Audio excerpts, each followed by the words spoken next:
क्या आप कॉलेज में किसी लड़की को बिंदी और तिलक लगाकर आने से रोक सकेंगे? हमें अफसोस है कि आपको बहुत देर से पता चला कि देश में और भी कई मज़ाहिब यानी धर्म के लोग रहते हैं। ये कहना था सुप्रीम कोर्ट का। अब आइए आपको बताते हैं कि आखिर सुप्रीम कोर्ट को बिंदी और तिलक का जिक्र क्यों करना पड़ा।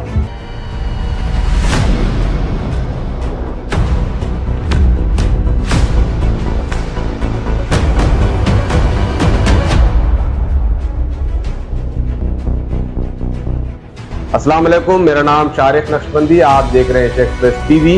बात जून 2024 की है, जब महाराष्ट्र में एकेडमिक साल शुरू होता है और हर साल की तरह इस साल भी मुंबई के चेंबूर में रहने वाली मुस्लिम लड़कियां अपने कॉलेज डी.के. मराठे और एन.जी. आचार्य पहुंचती है।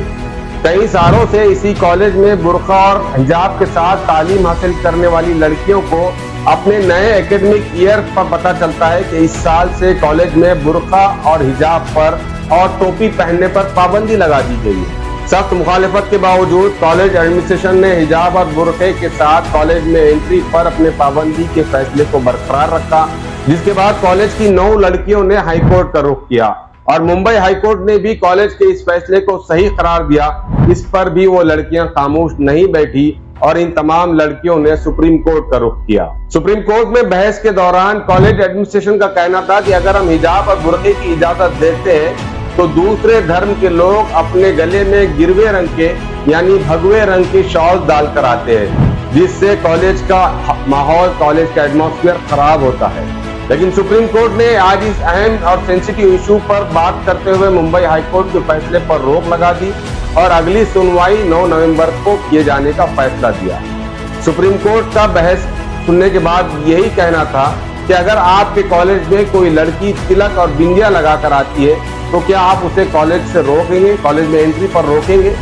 इसी के साथ सुप्रीम कोर्ट ने यह भी कहा कि कॉलेज इतने सालों से चल रहा है, कॉलेज एडमिनिस्ट्रेशन और वहां का स्टाफ कई सालों से काम कर रहा है, लेकिन आखिर क्या वजह है कि आपको अभी ही पता चला कि हमारे देश में कई किस्म के कई धर्म के लोग रहते हैं। अब सवाल यहाँ पर यह पैदा होता है कि कई सालों से ये लड़कियां और इनसे पहले कई मुस्लिम लड़कियों ने डी.के. मराठे और एन.जी. आचार्य कॉलेज से स्कार्फ और बुर्के के साथ तालीम हासिल की।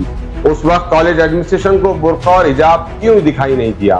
कहीं ऐसा तो नहीं कि महाराष्ट्र का एजुकेशनल इंस्टीट्यूशन सिस्टम भी अब सियासी आकाओं और अंधभक्तों के इशारे पर चल रहा है?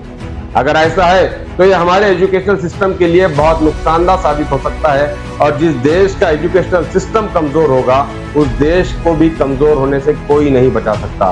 बहरहाल सुप्रीम कोर्ट का फैसला एक खुशाइन फैसला है, जिसने फिलहाल डी.के. मराठे कॉलेज के लिए गए फैसले पर रोक तो लगाती है, लेकिन ये कानूनी लड़ाई का आगे क्या हल होगा ये तो 9 नवंबर को ही पता चलेगा।